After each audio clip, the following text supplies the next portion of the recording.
Mr. Varoufakis, speaking on the current pandemic situation, director of important financial organization have warned about an forthcoming economic crisis even more severe than previous ones, like the Great Depression of 1921, or a more recent one like 2008.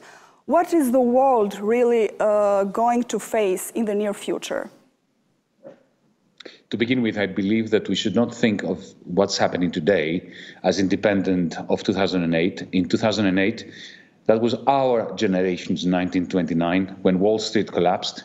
And after that, central banks and governments refloated the banks, the financial sector, big business, but did not create sufficient investment in the jobs of the majority, in the lives of the majority. So when the coronavirus pandemic began, and we had another great recession, which we are going through now, that caught up the world economy and Europe's economy in an already very weak situation, separating massively the world of money from the world of real people.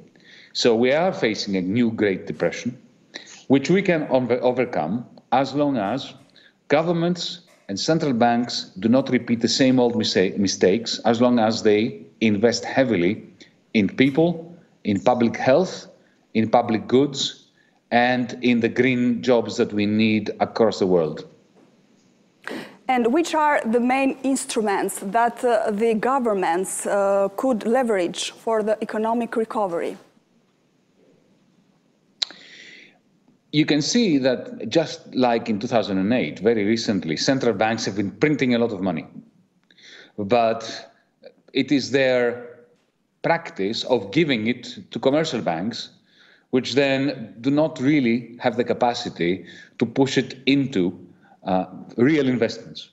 So what we need to do in order to rebalance that equation is we need for governments to coordinate with one another an investment policy, a large-scale green investment plan for the whole of Europe. It would be great if we could do it for the whole world, but at least we could start here in Europe. In some of the Balkan countries, there is a clear domination of the political scene from the big traditional parties. For example, in Greece, Syriza broke this rule, beating PASOK and Nea Demokratia, and Vedvendosje in Kosovo is another example, but it was just a short dream. Why it seems so impossible to break this domination of the ruling big parties? Because we don't really live in democracies. We live in oligarchies with elections. And when you have an oligarchy which is in control of the banks, of the media, of big business, then it's extremely difficult for the demos, the people, to play a role in our democracies. So we have a failure of democracy across Europe, and especially in the Balkans. And it will take a lot of work for the demos to get a chance to re-enter democracy. One of the challenges that Albania is facing right now is the EU integration. The country has just started the negotiation after a long process and still is not fulfilling the EC recommendation. How do you consider the position of the Greek government in this process? Is the integration also in the Athens' interest, and how much did it support Albania during these years? Speaking as the leader of a political party in Greece's parliament, I think it would be excellent if Albania entered the European Union, because it would further improve relationship between Greece and Albania. It would do away effectively with border controls, with all those impediments to the establishment of the same rule of law and cooperation between our countries. But what we see on behalf of Brussels, on behalf of the powers that be in the center of the European Union, is double standards. On the one hand, they promise North Macedonia, Serbia, Albania, a certain path to integration. And on the other hand, the great powers of the European Union play games amongst themselves. And I shall be very blunt on this.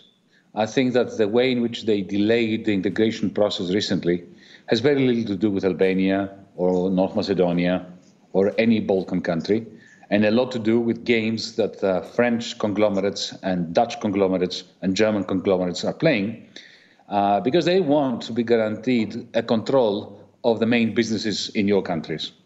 I'm making this point fully cognizant of how controversial it is, and I make it only because I believe it is true.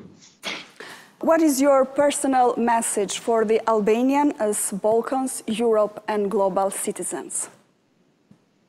We are facing common challenges, whether it's climate change, the coronavirus, poverty, oligarchy, the rule by the few against the interests of the many. We're in this boat together. We need to have solidarity between our peoples across Europe in order to take our fates back in our hands, not in my hands and your hands, but in the hands of the majority in every country. Mr. Varoufakis, thank you very much for this interview. It was an honor for us and a pleasure too to have you in this interview. Thank you very much. For me too, thank you.